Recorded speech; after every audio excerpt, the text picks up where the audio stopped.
On October 16, 2002, I was born at 10:22 a.m., weighing 7 pounds and 9 ounces. From the very beginning of being home, I was a problem child.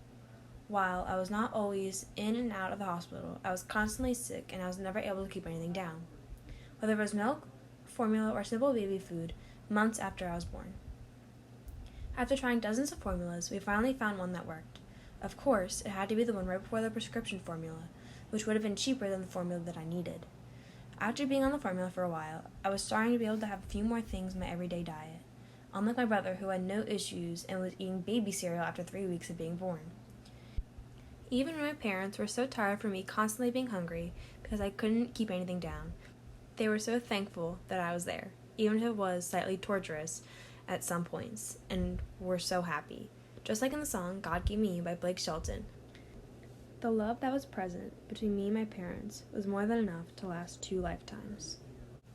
When I entered kindergarten, I made many friends, a lot of which I am still friends with today. In kindergarten, everyone is sweet to each other. Everyone was even nicer to me when in February my cousin had his birthday party at a roller rink. Being the unbalanced, clumsy 6-year-old I was, I did not want to go on the slippery wood the first day on my new feet. So I decided I would ride around on the flat carpet with concrete underneath it instead. Obviously, that was not the greatest idea. While riding around, I fell and landed on my wrist from trying to catch myself from falling. I had experienced knee skinnings and getting hit in the ankle with a razor scooter, but this pain hurt much worse than that. Running back to cry to my mom and dad, they simply told me that I was in shock and had probably just bruised my bone. Later that night, when we got home, they gave me a bag of frozen peas and my favorite television show to try to calm me down. The next day, I told my mom that my wrist was still hurting, and again, she told me that I had just bruised my bone. Finally, on the third day, I told her that it was still hurting, and she took me to the doctors, where they had told us that I had broken my wrist. They put my wrist in a purple cast, and I went home feeling better, while my mom was feeling terrible. She didn't believe me. My parents could say that I was like the boy from the book, The Boy Who Cried Wolf. If my brother would even touch me, I would scream and cry to try to get him in trouble. So it's safe to say that they had a small reason to not believe that my wrist hurt at first, since I was an overdramatic 6-year-old. About 3 months later, I got my cast taken off and everything was perfect. It was in time for summer so I can go swimming and become tan and not have to sit on the edge of a pool at our annual family Hershey trip. As the summer goes by, I was having a great time.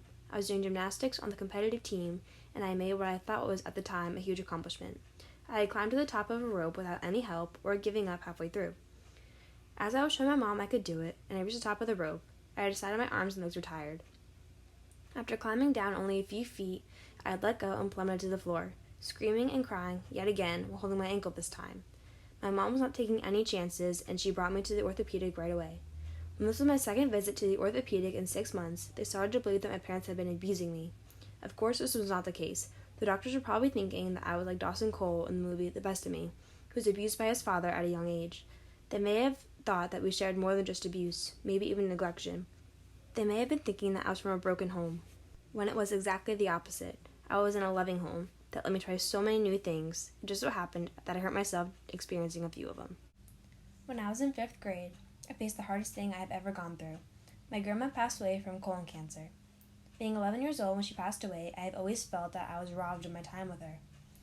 We would have sleepovers and go to Color Me Mine to paint piggy banks and little dog statues together every summer. We'd go to the Crayola factory and bake cookies together every Christmas. For every birthday, I would get a spunky outfit, and we would share the love of the New York City store American Girl through a new doll or new doll outfit.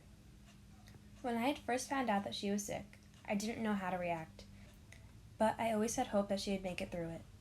When things started getting worse, my grandma had her kids tell me and all of my cousins that she didn't want us to see her this way, because it's not how she wanted to be remembered.